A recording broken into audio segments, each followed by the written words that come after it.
మనలో చాలామందికి దక్షిణామూర్తి ఎలా ఉంటారో ఎవరో మనకి తెలీదు. అసలు దక్షిణామూర్తి అవతార రహస్యం ఏమిటి? దక్షిణామూర్తి పరమశివుని జ్ఞాన గురువు అవతారం.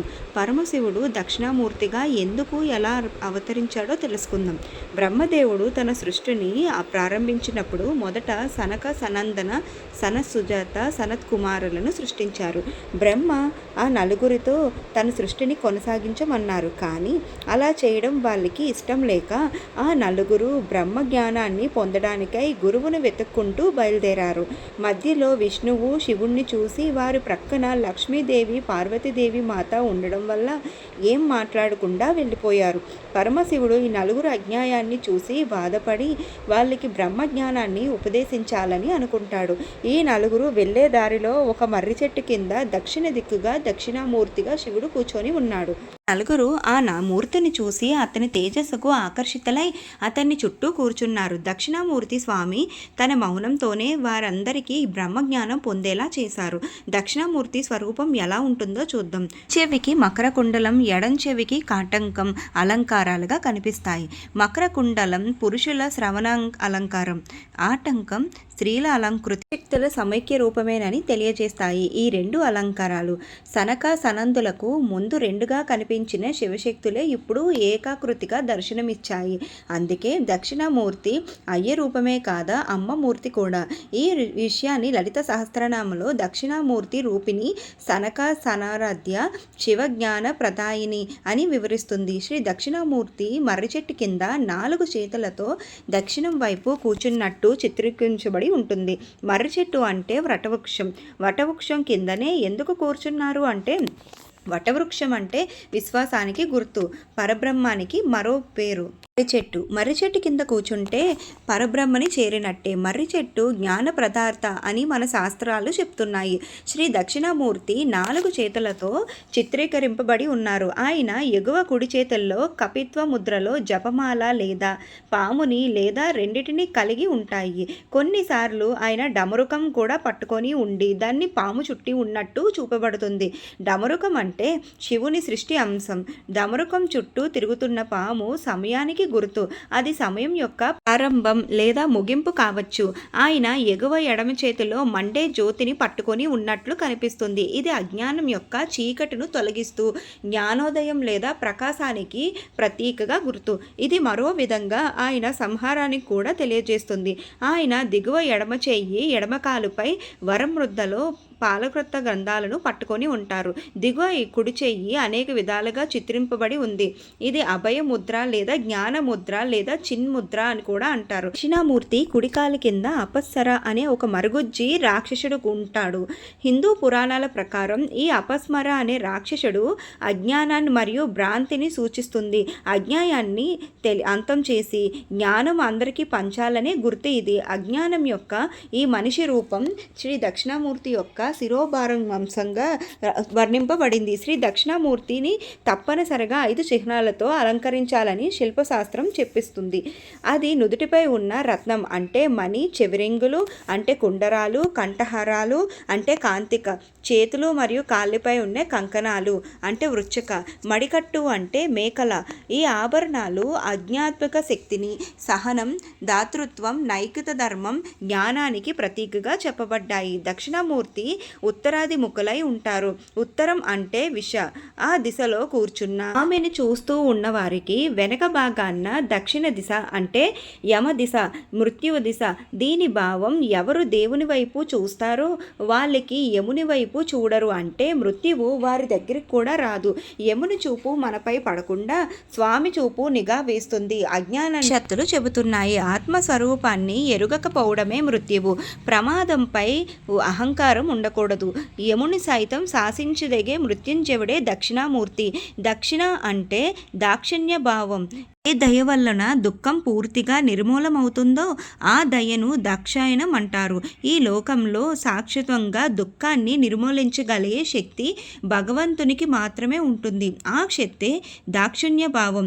దాక్షిణ్య భావం ప్రకటించిన రూపమే దక్షిణామూర్తి. అన్ని దుఃఖాలకు కారణం అజ్ఞానమే. అజ్ఞానం పూర్తిగా తొలగిపోతేనే శాశ్వత దుఃఖాలను విముక్తి అవుతాయి. అజ్ఞానం నుంచి వచ్చే జ్ఞాన స్వరూపమే దక్షిణామూర్తి. గురువారం నాడు స్వామివారికి ఆలయాల్లో ప్రత్యేక పూజలు జరుగుతాయి. ఆ గురువారం నాడు దక్షిణామూర్తిని పూజిస్తూ ఆదిశంకరాచార్యుల వారు దక్షిణామూర్తి స్తోత్రాన్ని రచించారు. మూర్తి ప్రసిద్ధి చెందిన క్షేత్రాల్లో నాగలాపురంలోని మేఘలాయ స్వామి ఆలయంలో దక్షిణ ద్వారాన్న దక్షిణామూర్తిగా కొలువై ఉన్నారు. మరొక క్షేత్రం శ్రీకాళహస్తిలోని రామలింగేశ్వర స్వామి ఆలయం. ఇక్కడ దక్షిణామూర్తిని మేధా దక్షిణామూర్తిగా పూజిస్తారు. దక్షిణామూర్తి ఎన్నో వేల సంవత్సరాల క్రితం శిష్యులకు బోధనలను అందించారు. చిత్రం వటతరోన్ములే వృద్ధ శిష్య గురువవ్య. చిత్రం ఏమిటంటే ఆయన ఎల్లప్పుడూ యువకుడుగానే ఉంటాడు, కానీ అతని శిష్యులు మాత్రం పెద్ద పెద్ద గడ్డాలు మీసాలతో వృద్ధులుగా ఉండేవారు. అసలు దక్షిణామూర్తిగా గురువుగారు మౌనంగా ఉండి సందేహాలను ఎలా తీరుస్తారో తెలిసే ఒక కథ గురించి మనం ఇప్పుడు తెలుసుకుందాం. ఒకప్పుడు దక్షిణామూర్తి అనే ఒక జ్ఞానయోగి ఉండేవారు. ఆయన మర్రి చెట్టు కింద జ్ఞానముద్రలో ధ్యానంలో ఉండేవారు. ఆయన పరమ ప్రశాంతంగా ఉండేవారు. ఆయన నుండి వెలువలడే తేజస్సుకు ఎవరైనా ఆకర్షితులవుతారు. ఆయన నిశ్శబ్దంగానికి చాలా శక్తివంతమైనది. ఆయన మాట్లాడవలసిన అవసరమే లేకుండా మరియు ఇతర వ్యక్తులు సందేహాలను వ్యక్తపరిచే అవసరమే లేకుండానే వారికి జ్ఞానోదయం వస్తుంది. అలా జ్ఞానోదయం అయిన రాజ ఆస్థాన కవుల్లో ఒక కవి దక్షిణామూర్తి మీద 1000 పద్యాలను రాశాడు. అతను దక్షిణామూర్తికి గొప్ప యుద్ధ వీరుడుగా వర్ణిస్తాడు. అవి తెలుసుకున్న ఆ దేశపు రాజుకి కోపం వస్తుంది. నాకన్నే గొప్ప యుద్ధవీరుడా అతను అని. రాజు కవిని పిలిచి కోపంగా ఇలా అన్నాడు: మర్రి చెట్టు కింద కూర్చున్న నగ్న ఉత్సవాలను ప్రదర్శిస్తూ 1000 శ్లోకాలు పాడిన నీ చర్యకు సంజాయిషి చెప్పు, లేదంటే నీ తల నరికివేయబడుతుంది అని అన్నాడు. అప్పుడు కవి, నాకు ఎటువంటి కారణం లేదా సంజాయిషి ఏమీ లేదు, మీరు నన్ను చంపవచ్చు, కానీ అతని ఉనికి గురించి ఏదో ఉంది. నేను ఒక చిన్న అభ్యర్థన చెయ్యాలి అని అనుకుంటున్నాను. మీకు కొంత సమయం ఉంటే ఒక్కసారి వెళ్ళి ఆయన సమక్షంలో కూర్చోండి అని అన్నాడు. దాంతో రాజుకు దక్షిణామూర్తి గురించి మరింత తెలుసుకోవాలని ఆసక్తి కలిగింది. రాజు తన మొత్తం సైన్యంతో దక్షిణామూర్తిని కలవడానికి బయలుదేరుతాడు.